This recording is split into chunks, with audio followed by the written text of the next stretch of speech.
참으로 많이 쌀쌀한 아침입니다. 오늘 목요일 아침 사사기 5장 19절부터 31절 말씀 함께 보겠습니다. 왕들이 와서 싸울 때 가나안 왕들이 무깃도 물가 다안악에서 싸웠으나 은을 탈취하지 못하였도다. 별들이 하늘에서부터 싸우되 그들이 다니는 길에서 시스라와 싸웠도다. 기손강은 그 무리를 표류시켰으니 이 기손강은 옛 강이라. 내 영혼아, 내가 힘있는 자를 밟았도다. 그때 군마가 빨리 달리니 말굽소리가 땅을 울리도다. 여호와의 사자의 말씀에 메로스를 저주하라. 너희가 거듭거듭 그 주민들을 저주할 것은 그들이 와서 여호와를 돕지 아니하며 여호와를 도와 용사를 치지 아니함이니라 하시도다. 겐사람 헤벨의 아내 야엘은 다른 여인들보다 복을 받을 것이니 장막에 있는 여인들보다 더욱 복을 받을 것이로다. 시스라가 물을 구함에 우유를 주되 곧 엉긴 우유를 귀한 그릇에 담아 주었고 손으로 장막 말뚝을 잡으며 오른손에 일꾼들의 방망이를 들고 시스라를 쳐서 그의 머리를 뚫되 곧 그의 관자놀이를 꿰뚫었도다. 그가 그의 발 앞에 구부러지며 엎드러지고 쓰러졌고 그의 발 앞에 구부러져 엎드러져서 그 구부러진 곳에 엎드러져 죽었도다. 시스라의 어머니가 창문을 통하여 바라보며 창살을 통하여 부르짖기를 그의 병거가 어찌하여 더디오는가 그의 병거들의 걸음이 어찌하여 늦어지는가 하매 그의 지혜로운 시녀들이 대답하였겠고 그도 스스로 대답하기를 그들이 어찌 노량물을 얻지 못하였으랴 그것을 나누지 못하였으랴 사람마다 한두 처녀를 얻었으리로다. 시스라는 채색 옷을 노력하였으리니 그것은 수놓은 채색 옷이리로다. 곧 양쪽에 수놓은 채색 옷이리니 노력한 자의 목에 꾸미리로다 하였으리라. 여호와여, 주의 원수들은 다 이와 같이 망하게 하시고 주를 사랑하는 자들은 해가 힘있게 도둠같게 하시옵소서 하니라. 그 땅이 40년 동안 평온하였더라. 우리는 계속해서 사사 드보라의 노래를 살펴보고 있습니다. 그 내용은 이스라엘과 가나안 군대 사이에 벌어졌던 전투 장면을 요약하여 기술하는 내용들입니다. 오늘 본문 19절부터 22절의 말씀은 먼저 물과 관련된 이야기가 등장하고 있습니다. 이스라엘 백성들이 그 전쟁을 했던 장소는 무깃도 물가 다낙이라는 곳입니다. 그곳에서 전쟁이 일어났을 때 20절은 별들이 하늘에서부터 싸우되 그들이 다니는 길에서 시스라와 싸웠도다 라고 전하고 있습니다. 무슨 뜻인지 처음 들어서는 잘 알기가 어렵습니다. 이 뜻에 대해서 유대 역사가 요세푸스는 이 말씀을 하나님께서 시스라의 군대 앞에서 일으켜서 보낸 바람과 벼락, 폭풍우와 우레로 인해서 원수들이 진멸하게 되었다라는 뜻이다라고 전하고 있습니다. 하나님의 초자연적인 역사로 결국 이스라엘은 전쟁에서 승리를 거둘 수 있었음을 의미하는 표현입니다. 이제 이 전쟁에서 패한 그 가나안의 군대는 이스라엘에게 쫓기며 22절의 말씀처럼 발굽소리가 땅을 울릴 정도로 말을 타고 급하게 도망을 하고 있습니다. 전쟁에서 승리하며 기뻐하던 축하 분위기가 이어지던 내용에서 이제 23절은 갑자기 분위기가 반전이 됩니다. 그 내용을 보면 전쟁에 참여하지 않았던 자들을 향해서 저주를 뿜고 있는 그런 부분들입니다. 전쟁이 일어나자 드보라는 각 지파에서 군사를 소집하였고 각 지파에서 온 사람들은 죽음을 무릅쓰고서 목숨을 내놓은 채 열심히 싸우게 됩니다.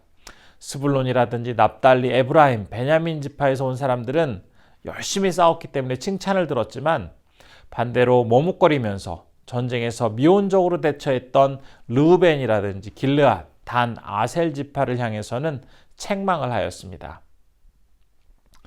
사실 이 이스라엘 백성들은 하나님을 섬기고 제사하는 데에는 하나의 뜻을 모았고 하나의 모습으로 나아갔지만 정치적으로나 사회적으로 다른 민족이 어려움을 처하고 있을 때에는 연합하지 못한 채 서로 마음이 나뉘어져 있었습니다. 그들은 하나님을 섬긴다고 하면서도 이웃의 어려움과 고통에 대해서는 정작 무심하게 살아가고 있었던 민족들이었습니다. 이 모습을 하나님은 책망하여 주고 계십니다. 이 말씀을 보면서 한 가지 깊이 우리가 생각해 보게 됩니다. 하나님을 믿고 따르는 백성들에게 있어서 때로는 어려움에 처한 사람들, 정말 큰 고난을 당하고 있는 주변 사람들에게 함께 힘을 모아서 돕고 힘을 합치는 협동의 자세가 얼마나 귀한지 다시 한번 생각해 보게 됩니다.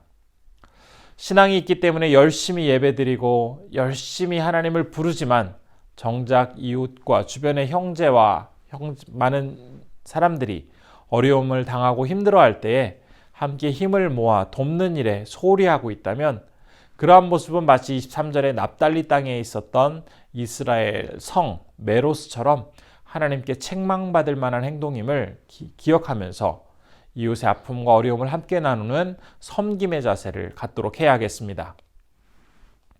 이제 계속해서 이어지는 24절부터 27절의 말씀 속에서는 이후에 이제 조금 전 함께 힘을 모으지 않고 자기 마음대로 살아갔던 메로스 사람들과는 대조되는 한 사람의 이야기가 기록되어 있습니다. 바로 겐 사람 헤벨의 아내 야일이 그 주인공입니다. 야일은 이미 사사기 4장 17절부터 22절의 말씀 속에 등장했던 여성입니다. 오늘 본문도 이미 그 앞의 내용과 매우 비슷한 부분들인데 한 가지 다른 점이 있습니다. 바로 말씀 속에는 야일의 행동에 대한 평가가 함께 기록되어 있다는 부분입니다. 그래서 24절을 보면 다른 여인들보다 복을 받은 여인, 그 여인이 바로 야일이다라고 우리는 살펴볼 수가 있습니다. 그렇다면 이 야일이 어떤 행동을 하였기 때문에 그렇게 다른 사람들보다도 더 복을 받을 수 있었을까요? 그 이유는 바로 믿음의 결단을 하였기 때문입니다. 야일의 남편은 겐 사람이었습니다. 겐 사람은 모세의 장인 호밥의 자손이었기 때문에 전통적으로 이스라엘의 혈통을 가지고 있는 사람이라고 볼 수 있었습니다. 그럼에도 불구하고 그들은 이스라엘과 동맹을 맺기보다는 가나안 왕 야빈과 더 가깝게 지내고 있었습니다. 야일은 이런 외부의 조건에도 이스라엘 백성들과 함께하기로 결단하고 시스라를 제거하는 일에 이제 나서게 됩니다. 그래서 물을 구하고 있던 시스라에게 더 귀한 우유를 제공해 줌으로써 마음을 산 뒤에 이제 결정적인 순간에 시스라를 쳐서 결국 이스라엘이 승리할 수 있도록 커다란 공헌을 하게 된 사람입니다. 이러한 모습은 마치 자신의 주변 환경은 도저히 그럴 수가 없었지만 그럼에도 불구하고 위대한 결정을 했던 그런 많은 사람들의 모습과 닮아 있습니다. 마치 여리고성을 정탐하기 위해서 여호수아가 보냈던 2명의 정탐꾼을 숨겨줌으로써 후에 믿음의 계급에 들어갈 수 있었던 라합처럼 야엘 역시 하나님께 순종하며 자신의 사명을 감당한 결과 주변의 다른 여인들보다도 더 복을 받는 사람이 되었습니다.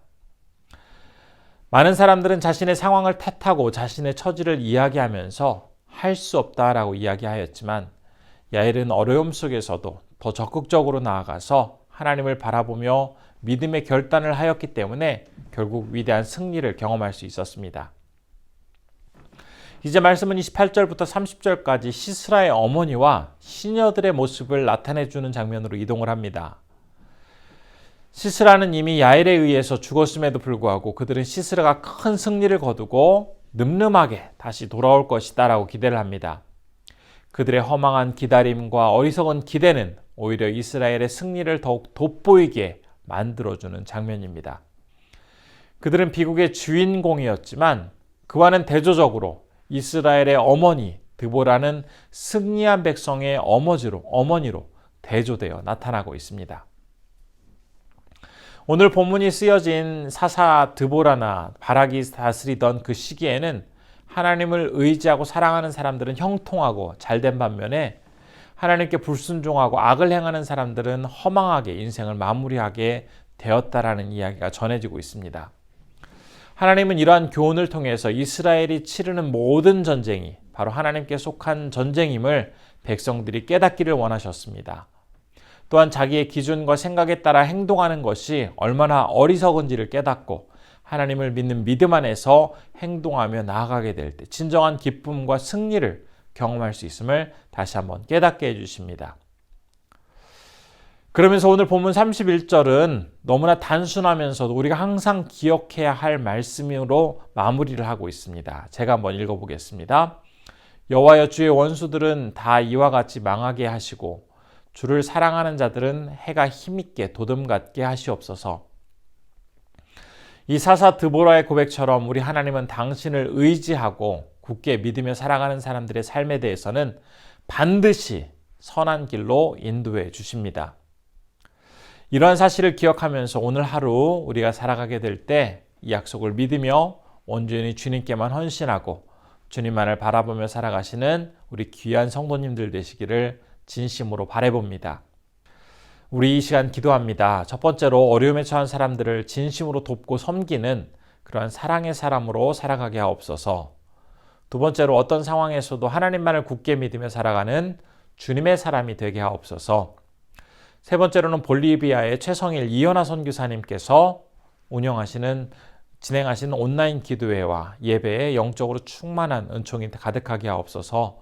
함께 기도했으면 좋겠습니다. 기도하겠습니다.